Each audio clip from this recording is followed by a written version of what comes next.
안녕하세요. 이승원입니다. 오늘 2월 8일 토요일이고요. 제가 어쩌다 보니까 이제 하다 보니까 매주 주말에만 여러분을 찾아뵐 수 있겠다는 현실 자각을 하기 시작했습니다. 혹시 내란숙의 윤석열의 공소장 전문을 읽어보신 분들 계신가요? 무려 80페이지 정도 달하는 분량인데요. 저는 한 4시간 정도 걸렸습니다. 공소장 읽는 게 이 시간 걸리는 이유는 이름이 아니라 피고인을 제외하고는 가땡땡, 나땡땡 이렇게 가나다라 이름을 가리고 있어서 사실은 읽다 보면은 누군지 직관적으로 알기가 상당히 어렵습니다. 그래서 그동안 뉴스를 따라오신 분들을 제외하고는 읽는데 상당한 지장이 있겠다라는 생각을 해봤습니다. 그래서 오늘은 중간 점검도 할 겸 눈이 불편하신 분들을 위해서 좀 편히 들으시라고 제가 공소장을 꼼꼼히 읽고 정리해드리는 시간을 가져볼까 합니다. 저 개인적으로는 12월 3일 윤석열이 계엄을 발표하는 바로 그 순간부터 지난 2달 동안 하루에 한 10시간 정도는 계엄 관련 뉴스를 읽고 또 듣는데 할애했던 것 같습니다. 그동안 제가 모았던 모든 정보, 조각, 의문 이런 것들이 좀 입체적으로 정리된다는 느낌을 공소장을 보면서 받았습니다. 지금 바로 시작해 보겠습니다.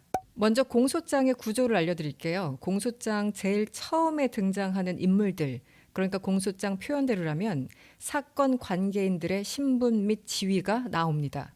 첫 줄은 이렇게 시작하죠. 피고인 가로 열고 윤석열은 1979년 2월경 A고등학교를 제8회로 졸업하였고 1991년 10월경 제33회 사법시험에 합격하여 이렇게 문장을 시작하네요.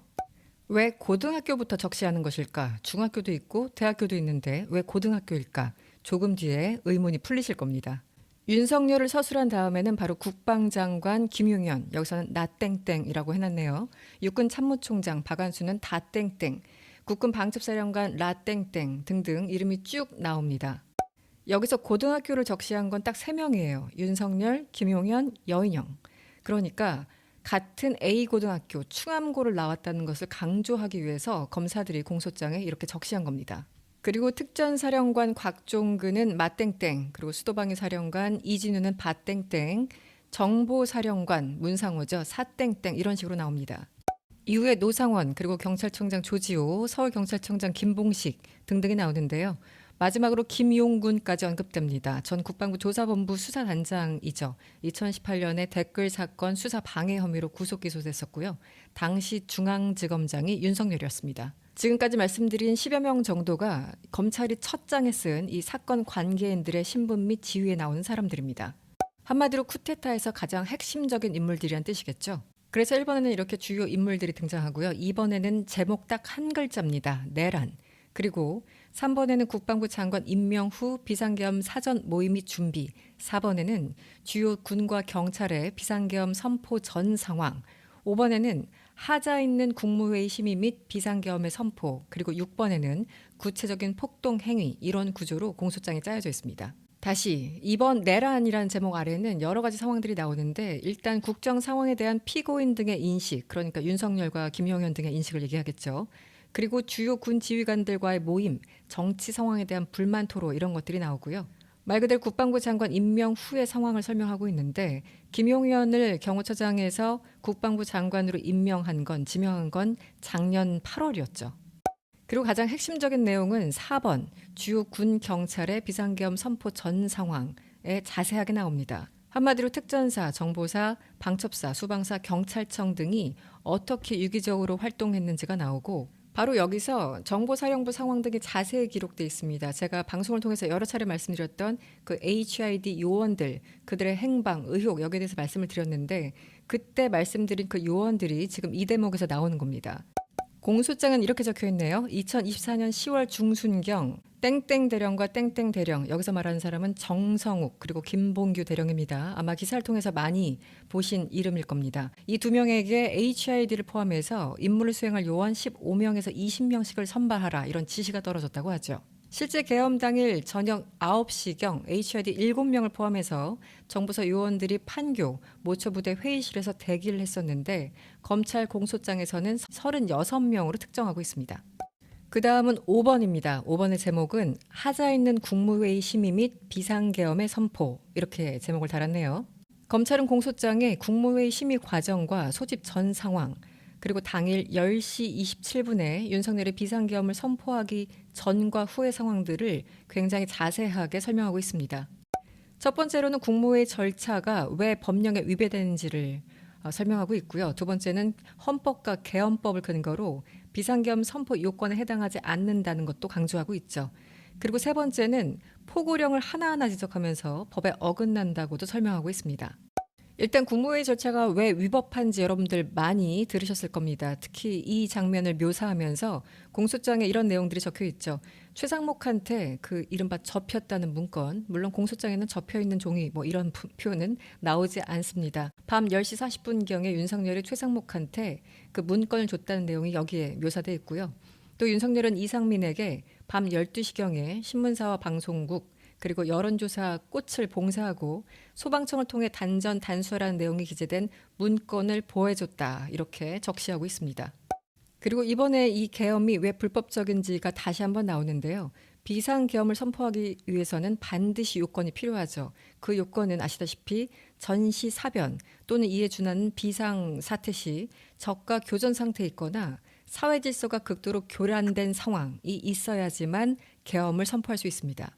12월 3일 여러분들 기억하시는 것처럼 아무 일도 없었습니다. 그리고 포고령을 하나하나 지적하면서 법에 어긋난다고 설명하고 있죠. 국회 기능을 완전히 정지시키는 것, 영장 없이 체포와 구금 압수수색을 하려고 했던 것, 이 모두 헌법상 영장주의에 위배되는 것이고 헌법에 나와 있는 기본적인 기능을 상실시키려고 했다는 게 검찰의 지적입니다.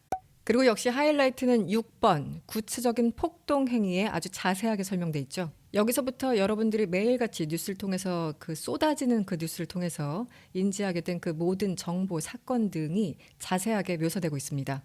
계엄사령부 구성과 소집 명령 부분이 하나 있고요. 그 다음에는 경찰의 국회 외곽 봉쇄 장면이 묘사되고 있습니다. 경찰이 최소한 1,740명이 동원된 것으로 공소장에 나와 있네요. 그리고 특전사와 수방사 그리고 경찰을 이용해서 국회 비상계엄 해제 요구안 의결을 방해하려는 시도 등이 아주 구체적으로 적시돼 있습니다. 윤석열은 조지호 경찰청장한테 6번이나 전화를 합니다. 직접 전화질을 했다는 거죠. 이렇게 적혀 있네요. 국회 들어가려는 국회의원들 다 체포해. 잡아들여. 불법이야. 국회의원들 다 포고령 위반이야. 체포해. 이렇게 검찰은 적고 있습니다. 공소장에는 이진우에게도 최소 4번 전화한 것으로 나와 있습니다. 일단 첫 번째 전화에서는 너 어디냐 위치를 확인했고요. 두 번째 전화에서는 아직도 못 들어갔냐. 본회의장으로 들어가서 4명이 1명씩 들쳐업고 나오라고 해. 라고 지시했습니다. 세 번째 통화에서 윤석열은 이진우에게 또 이런 얘기를 합니다. 아직도 못 갔냐? 뭐 하고 있냐? 문 부수고 들어가서 끌어내. 총을 쏴서라도 문을 부수고 들어가서라도 끌어내. 라고 지시합니다. 그리고 국회에서 해제안이 가결된 이후 시점에 이진우한테 윤석열은 다시 전화를 합니다. 국회의원이 190명 들어왔다는데 실제로 190명이 들어왔다는 것은 확인도 안 되는 거고 해제했다고 하더라도 내가 2번, 3번 계엄령 선포하면 되는 거니까 계속 진행해 이렇게 지시를 합니다. 그리고 이 4번째 전화에서 윤석열은 가결이 안타까운지 그러니까 내가 계엄 선포되기 전에 병력을 움직여야 한다고 했는데 다들 반대해서 이런 대목이 적혀 있습니다. 그러자 윤석열의 압박을 느끼고 있던 이진우는 경비단장에게 전화를 해서 국회 본청 내부로 진입해서 국회의원들을 외부로 끌어내라고 지시했다고 하죠. 여기에 국회의원이라는 4글자가 정확하게 적혀 있습니다. 그리고 이진우는 조금 뒤에 다시 밑에 부하들에게 전화를 해서 너희는 들어갈 필요가 없다. 이미 특전사가 국회 본청 내부로 진입해 있으니 너희는 외부에서 지원해 라고 지시를 합니다. 그러니까 국회의원들을 끌고 밖으로 나오면 국회의사당 출입구에 있던 시민들 사이에서 길을 터주라고 지시한 거죠. 이게 공소장에 그대로 나와 있는 내용들입니다. 지금 헌재에서 의원이다, 요원이다 정말 윤석열 측의 황당한 주장들이 난무하고 있는데 다 의미 없는 얘기입니다. 공소장을 굳이 빌리지 않더라도 이미 곽종근과 이진우 등등은 국회에서 12월에 한마디로 오염되지 않은 상황에서 진술을 다 했던 상황이죠. 의원이든 요원이든 국회의사당에서 끌고 나갈 사람들은 국회의원들밖에 없습니다. 보좌관을 왜 끌고 나옵니까? 사실 지금까지 공소장에 적힌 내용들, 그러니까 국무회의 절차, 계엄령 요건은 물론이고요. 바로 지금 이 대목, 폭동의 내용만 보더라도 윤석열 탄핵 근거는 다 나온 겁니다. 그리고 이 6번 구체적 폭동 행위 안에 다른 내용들도 많이 포함되어 있죠. 바로 여기서 여러분들이 많이 알고 계신 국회의원, 정치인 등 이른바 주요 인사들을 체포하라는 내용들이 언급돼 있습니다. 방첩사, 국정원, 경찰 등이 얽혀있는 바로 그 대목인데요. 사람들이 너무 많이 등장하다 보니까 국가정보원 홍장원 1차장은 켜땡땡이라고 표현해 놨더군요. 가나다라 마바사 하다가 켜까지 간 겁니다. 방첩사 여인영은 국방부 조사본부 등을 통해서 체포한 정치인을 수사할 수사관 100명이 필요하다고 요구합니다. 조사본부는 쭉 전화를 돌리게 되죠. 몇 명 염출이 가능한지 확인을 했는데 결국은 육군, 공군, 해군 그리고 해병대까지 합해서 100명의 명단을 작성하기 시작합니다. 뿐만 아니죠. 조사본부는 정치인 구금을 위해서 수도권 내 미결 수용실 현황까지 확인했다고 공소장에 쓰여 있습니다. 국회의원 등 체포를 위해서 동원된 인원은 방첩사 수사관 45명, 경찰 측 50명, 군사경찰에서 10명, 그리고 국방부 조사본부 수사관 10명까지 총 115명이 동원된 것으로 검찰은 파악하고 있습니다. 실제 이 정치인들 체포를 위해서 가장 바쁘게 움직인 건 방첩사입니다. 충암고 출신 여인영이 있는 그 방첩사죠. 여인영은 선배인 홍장원 차장에게 전화를 해서 그 유명한 체포 명단을 불러주고 또 조지호 경찰청장에게도 이름을 불러주면서 그러니까 우원식, 이재명, 한동훈 등등의 이름을 부르면서 주요 정치인의 위치 추적을 요청했었죠. 국회에서 요구한 해제가 임박해지자 마음이 급해진 방첩사의 한 장교는 단톡방에 이러한 메시지를 남깁니다. 우원식, 이재명, 한동훈 체포에 집중하고 수방사 구금시설로 이동하라는 메시지를 전송하죠. 그러면서 이 메시지에는 포승줄, 수갑 이용 등도 언급됩니다. 사실 이 정치인 구금 사실은 지금은 구속돼 있는 조국혁신단의 조국 의원이 집요하게 질문한 끝에 그 현장에 있었던 김대우 수사단장이 폭로하면서 알려졌었죠. 사실 12월 국회에서 여러 가지 질문들이 나왔었는데 당시 방첩사 관련자가 구금시설이란 단어를 가지고 요리조리 장난치고 있었는데 옆에 그냥 앉아있던 이 김대우 수사단장이 뭐가 좀 찔렸던지 스스로 손을 들고 폭로한 내용입니다. 이번에 검찰이 다시 한번 공소장을 통해서 확인하고 있는 거죠. 숙의 윤석열은 처음부터 끝까지 거짓말만 하고 있습니다. 이렇게 거짓말을 밥 먹듯이 하는 사람을 제가 살면서 처음 봅니다. 사실은. 기자회견을 통해서도 거짓말, 포고문을 통해서도 거짓말, SNS를 통해서도 거짓말, 유튜브를 통해서도 체포 직전까지 거짓말을 했었죠. 거기서 끝날 줄 알았는데 헌재에 나와서까지 끝까지 거짓말을 하고 있죠. 대표적으로 국회에서 해제안이 통과된 직후에 즉각적인 철수 조치를 했다고 주장했지만 그 밑에 사령관들은 그런 얘기를 들은 적이 없다고 진술하고 있죠.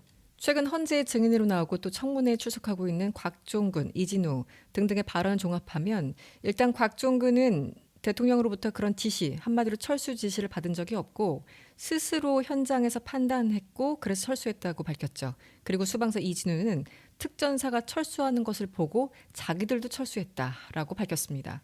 실제 국회에서 해제안이 통과된 이후에도 뭔가를 계속 논의했죠. 바로 철수를 지시하지 않았을 뿐만 아니라 2차 계엄, 3차 계엄도 생각하고 있었던 것 같습니다. 일례로 박안수 당시 계엄사령관이 국회에서 이런 얘기를 했었죠.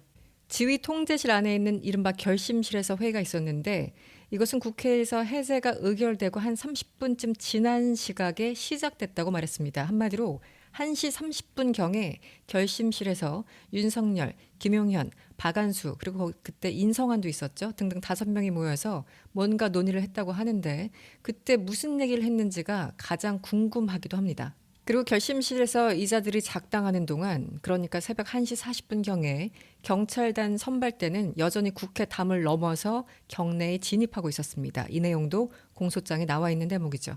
지금까지는 공소장에 나와 있는 6번 항목, 그러니까 구체적인 폭동 행위에 나와 있는 국회의사당 관련 내용이었고요. 그 다음에는 선관위로 넘어갑니다. 중앙선거관리위원회 등 점거 서버 반출 및 주요 직원 등 체포 시도라는 제목 밑에 또 여러 가지 내용들이 남아 있는데 여러분들이 가장 충격적으로 받아들였을 그 야구방망이 세계, 케이블 타이, 안대, 복면, 밧줄 등이 바로 여기서 언급됩니다. 노상원이 주도했던 그 엽기적인 행각이 바로 이 대목에서 나오는 거죠. 그리고 노상원이 롯데리아 회동에서 모의했던 그 제2사단을 어떻게 구성하려고 했는지 그리고 어떤 사람들에게 임무를 부여했는지도 바로 이 대목에서 자세하게 설명하고 있습니다. 선관위 다음에 넘어갈 곳은 여론조사 꽃이죠. 여론조사 꽃에 누가 출동했는지 어떤 행위들을 벌였는지도 공소장에 나와 있습니다. 네, 한 80페이지에 달하는 공소장을 좀 자세하게 그리고 특히 핵심적인 내용을 중심으로 여러분께 설명을 해드렸는데 어떻게 좀 이해가 가셨는지 궁금합니다. 나름 노력을 했는데 네, 이해가 잘 됐으면 좋겠습니다. 제가 이 공소장을 1.5회 정도 읽으면서 느꼈던 게 크게 세 가지입니다. 세 가지 문제점을 지적하고 싶은데요. 첫 번째는 일단 검찰입니다. 제가 여러 차례 방송에서 말씀드린 것처럼 검찰이 이번 사안에 대해서 연루가 안 된 것 자체가 참 의심스럽죠. 왜냐하면 윤석열과 검찰은 한 몸이기 때문이죠. 그리고 여러 사람들의 진술을 통해서 검찰이란 단어가 언급됐는데 이번 공소장을 보니 검찰이란 단어는 완전히 지워졌습니다. 대신 수사기관이라는 단어로 완전히 변신을 했죠. 이번 계엄을 보면서 가장 심각하다고 느끼는 게 바로 두 번째 문제입니다. 이들은 국내 사정 때문에 불법적인 계엄을 선포하면서 하나같이 북한을 명분 삼았다는 겁니다. 실제 남북 간이 이렇게 대치하고 있는 상황에서는 북한 이슈는 훨씬 더 신중하게 다뤄줘야 되는데 자신들의 국내 정치적인 이익을 위해서 북한을 명분 삼아 부하들에게 거짓말을 하고 이들을 동원해서 국회와 선관위를 침탈하려고 했던 이 행위는 절대 용서받을 수가 없습니다. 세 번째 문제는 윤석열의 외환 유치죄에 대해서 이번 공소장에는 전혀 그 내용을 찾아볼 수 없다는 겁니다. 하나하나 다시 좀 설명을 드리면 문제점 세 가지에 대해서 조금 더 구체적으로 말씀을 드리면 일단 여인영이 정성욱에게 이런 얘기를 합니다. 그러니까 여인영 방첩사령관이 정성욱 차장에게 이런 얘기를 했다는 거죠. 선관위 건물은 경찰이 확보할 것이고 우리가 전산실을 통제하고 있으면 국정원과 검찰이 올 거다라고 설명을 합니다. 하지만 검찰이 이번에 공소장에 어떻게 썼을까요? 검찰이란 단어는 전혀 들어가 있지 않습니다. 대신 국정원과 수사기관 등 민간 전문 분석팀이 올 것이다 라고 교묘하게 바꿔놓고 있습니다. 국정원과 검찰이 올 것이라는 이 진술은 사실 12월부터 언론을 통해서 전달됐었고 지난 6일 청문회에서 추미애 의원이 다시 한번 짚고 넘어갑니다. 당시 여인영으로부터 지시를 받은 정성우 전 처장은 대령 7명에게 같은 내용을 전파했죠. 당시 진술을 보겠습니다. A 대령은 정성우 처장의 8명이 모인 회의에서 검찰과 국정원을 언급한 사실이 있다고 말합니다. B 대령도 선관위 출동을 앞두고 회의 과정에서 서버를 확보하면 검찰과 국정원이 올 것이고 인계해주면 된다는 이야기를 들었다고 얘기합니다. C 대령도 마찬가지죠. 계엄 선포 이후 선관위 출동 전에 정성우 처장이 검찰과 국정원을 언급했다고 말했고 D 대령도 선관위에 가서 서버를 확보하면 검찰과 국정원이 올 거다. 거기에 인계해주면 된다는 지시를 받았다고 말합니다. 지금 추미애 의원이 정리한 사람만 해도 벌써 4명의 대령입니다. 이 모든 사람이 진술하고 있는 검찰이란 단어가 왜 공소장에는 수사기관이라고 바뀌었을까요? 검찰에 집요하게 이 부분을 따져야 합니다. 두 번째 문제는 아까 말씀드린 것처럼 보다 핵심적인 문제입니다. 이번 계엄령이 정말 위험했다는 것은 북한을 명분 삼았다는 겁니다. 윤석열 스스로가 밝히고 있고 또 여당도 동조하고 있는 내용이죠. 소위 야당의 입법 독재가 문제였고 예산이 문제였고 부정선거가 문제였고 이 모든 것들이 다 국내 정치와 연관돼 있었습니다. 여기에 대한 불만을 이유로 불법적으로 계엄을 선포한 거죠. 그랬는데 주요 종사자들은 어땠습니까? 자신들의 부하를 동원하면서 북한을 지목했습니다. 사령관의 말을 믿고 따랐던 군인들이 정말 통탄해하는 대목이죠. 물론 지금은 좀 태도를 바꾼 듯 보이지만 김현태 707 특임단장은 지난 12월 9일 이른바 눈물의 기자회견을 국방부 앞에서 했었습니다. 당시 많은 사람들이 충격을 받았었죠. 자신들은 상관의 명령에 따랐을 뿐이고 상황이 이렇게 될 줄 전혀 몰랐다. 특히 김현태는 자신의 부하들이 불이익을 당할 것을 우려하면서 눈물로 호소하는 장면이었습니다. 물론 최근에 헌재에서 태도나 어떤 발언을 본다면 당시와는 조금 입장이 바뀐 듯하지만 기본적인 맥락은 변하지 않았습니다. 실제 윤석열 공소장에는 북한이란 단어가 총 11번 언급됩니다. 이런 겁니다. 여인영은 11월부터 북한 오물풍선을 언급하면서 음주를 자제하라 등등을 시켰습니다. 곽종근 여단장들 부하들에게 북한 도발 가능성이라고 거짓말을 합니다. 그러면서 대기 명령을 했죠. 문상호 북한 상황이 심상치 않아 미리 대비할 필요가 있다고 얘기했고요. 이진우 지휘관들에게 북한 도발 가능성을 언급합니다. 북한을 얘기하고 정작 이 부하들이 향한 곳이 어디였습니까? 국회, 선관위, 여론조사 꽃이었죠. 가보니 간첩이 있었던 것도 아니고 북한군이 있었던 것도 아니고 그냥 민간인들이 있었습니다. 윤석열과 거의 한 몸이라고 할 수 있는 조태용 국정원장 뭐라고 했죠? 대남 도발의 흔적이 일체 없었다고 여러 차례 국회에서 확인했습니다. 세 번째는 윤석열의 외환 유치에 대한 수사 내용이 완전히 빠져 있다는 겁니다. 60페이지에 달하는 그 수첩에 어떤 단어들이 있었죠? 수거 대상자, 사살, 백령도, NLL에서 북의 공격 유도 등이 적혀 있었습니다. 백령도와 연평도, 실미도에 이어서 오음리와 현리라는 지명까지 나오는데 모두 북한과 굉장히 가까운 지역들이죠. 그러니까 당연히 유추해 볼 수 있습니다. 정치인들을 체포하고 구금하고 사살해서 처리하는 곳을 북한과 가까운 곳으로 지정해 놓고 거기서 여러 가지 스토리를 만들 수 있었던 거겠죠. 북한군이 이들을 죽였다 등등이요. 이런 상상을 뒷받침해 줄 발언들도 나오고 있죠. 지난 4일 청문회가 다시 한번 열렸습니다. 얼굴을 가리고 증인으로 참석한 정보사 여단장 출신 박민우 준장의 발언입니다. 여기서 노상원의 끔찍한 과거가 폭로됐는데 예를 들어 2016년 자기 부대원들이죠. 요원들이 임무를 수행하고 돌아오는데 이들을 폭사시키라고 했다는 정말 충격적인 증언이었습니다.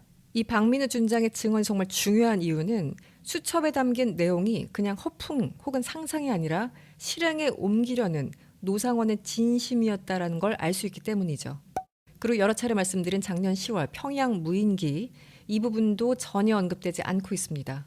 노상원이 수첩에 적은 북한의 도발을 유도한다라는 대목은 사실 작년에 우리 군의 훈련 당시부터 여러 가지 의혹이 나왔던 것과 겹치는 대목입니다. 지난해에 많은 훈련들이 있었는데 전문가들은 이것은 그냥 훈련을 넘어서 북한의 도발을 유도하는 것은 아닌가 이렇게 의혹을 가지는 수준까지 올라갔던 게 사실입니다. 일례로 윤석열 정부는 재작년에 9.19 군사합의 효력을 사실상 정지시키죠. 그리고 완전히 정지시킨 뒤 작년 6월에는 NLL 상에서 대대적인 포사격 훈련을 실시했습니다. 당시 사용된 무기는 K9 자주포와 다연장 로켓 천무, 스파이크 미사일 등 최첨단 무기였는데 무려 290여 발이었습니다. NLL 일대에서 포사격이 중단된 지 7년 만에 있었던 훈련이었죠. 그리고 작년 8월에 또다시 훈련이 있었죠. 연평도 준 해병대에서 K9 자주포와 다연장 로켓 천무를 390여 발 발사했습니다. 지난 11월에도 정부는 호국 훈련의 일환이라면서 백령도에서 역시 K9 자주포 200여 발을 발사했죠. 평양에 무인기를 보낸 것은 10월에 세 차례였습니다. 훈련을 하지 말라는 얘기가 아닙니다. 훈련의 정도가 있습니다. 북한의 도발을 유도하려는 것은 아닌가 여러 가지 의혹이 작년부터 나왔었고 실제 작년 6월에는 주한 미군까지 우려를 표명하는 상황이 됐습니다. 확성기를 우리 정부가 재개하자 이것은 북한과 너무 큰 긴장을 유발하는 것이 아닌가라는 우려의 표명이었죠. 실제 작년 6월에 기자회견을 자처한 박선원 의원은 이런 얘기를 했었죠. 얼마 전에 주한미군 사령관 겸 유엔 군사령관인 폴 러커메리 대장은 국방부 장관과 만나서 확성기 방송 재개에 대해서 정전협정 위반 소지가 있어서 조사하겠다고 밝혔다고 전했습니다. 결국 상황을 종합하면 북한의 도발을 유도하려고 했고 그것이 실패하자 국내 사정을 이유로 불법적인 계엄을 선포한 겁니다. 외환 유치죄가 빠져서는 안 되는 이유죠. 네, 지금 녹음을 하고 있는 2월 8일 사실 오전에 연합뉴스를 틀자마자 눈에 띈 헤드라인이 있었습니다. 트럼프 대통령과 이시바 일본 총리가 만나서 미일 정상회담을 열었더군요. 워싱턴 현지 시간 7일 상황입니다. 모든 나라 정상들이 트럼프라는 엄청난 파고를 헤쳐가기 위해서 물밑에서 그리고 물 위에서 여러 가지 행보를 하고 있는데 우리만 답답한 상황입니다. 관련해서 지난 3일이었습니다. 미국의 외교 전문지죠. 포린 팔라스에 글이 하나 실렸는데 국내 언론들이 상당히 민감하게 반응하더군요. 포린 팔라스의 제목은 이런 거였습니다. 한국 보수 세력들이 트럼프의 도움을 받기 위해서 필사적이라는 제목이었죠. 여기서는 국민의힘 나경원을 비롯해서 여당 의원들이 지난달 트럼프 대통령 취임식에 참석하고 여기서 트럼프의 어떤 도움을 받으려고 요청했던 그런 상황들을 자세하게 설명하고 있습니다. 기사의 전체적인 맥락을 보면 지금 여당 의원들이 하는 행동들이 참 참담하다, 한심하다 이런 맥락으로 읽힙니다. 매체는 이런 얘기를 하고 있습니다.